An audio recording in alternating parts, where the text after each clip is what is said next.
Hi Spidlings! Welcome to Cleverleigh Everleigh's podcast, where I tell you about what's happening in Spider Webgon with Spid and our gang.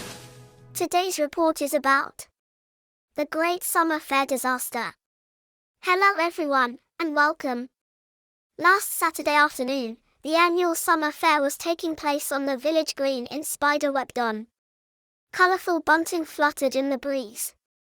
There were stalls selling cakes, jam, toys, and honey.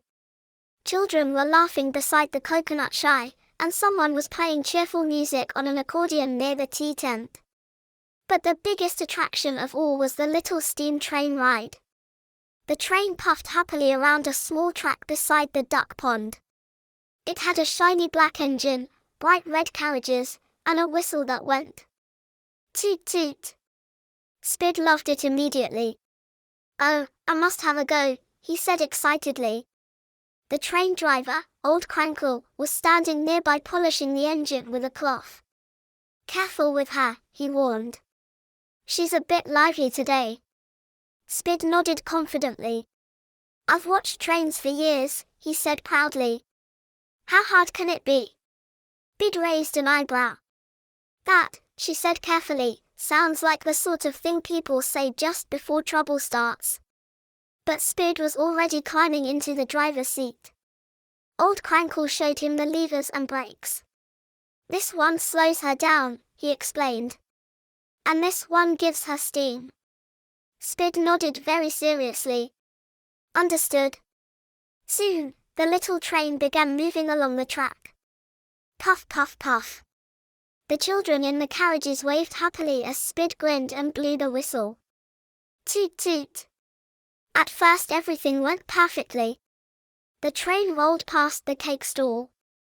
It chugged beside the pond. It rattled gently under the bunting. Everyone clapped. But then Spid spotted Cleverleigh Evaleigh standing near the tea tent holding a giant cream bun. "Oh," shouted Spid. "Cleverleigh! Look at me driving." And while waving proudly with one hand, he accidentally pulled the wrong lever with the other. Instead of slowing down, whoosh! The engine shot forward with a loud hiss of steam. "Spid!" shouted Bid. The little train bounced around the bend much too quickly. The carriages wobbled. The whistle shrieked wildly. Toot! Spid grabbed the brakes. But he grabbed the steam lever again instead. The engine lurched sideways. Crunch!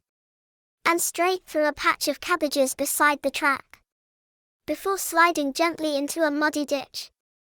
Splosh! For one terrible second, everything went silent. A cloud of steam floated slowly into the air. Then Old Crankle sighed. "Well," he said calmly, "that's not supposed to happen." The children climbed out of the carriages giggling. One of them clapped. "Best ride ever," he cheered. Bid walked over with her arms folded. "Spid," she said, "you drove a steam train into a ditch." Spid looked down at the muddy wheels. "Yes," he admitted sadly. "I appear to have done exactly that." Cleverleigh tried very hard not to laugh. "Are you all right?" he asked. "I'm fine," said Spid. "But I don't think the cabbages survived." Farmer Bristle looked at the ruined vegetable patch and shook his head. "My prize cabbages," he groaned. Spid apologized immediately. "I'm terribly sorry," he said. "I'll help clean everything up." And to everyone's surprise, he did exactly that.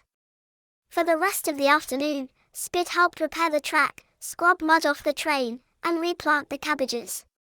By evening, the summer fair was cheerful once again.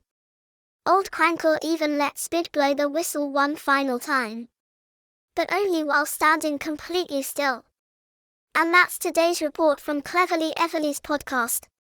Which just goes to show, Spidlings, driving a steam train may look easy, but it's probably best to learn the brakes first.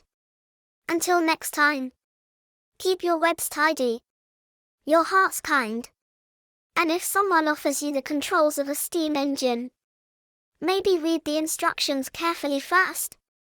Stay safe.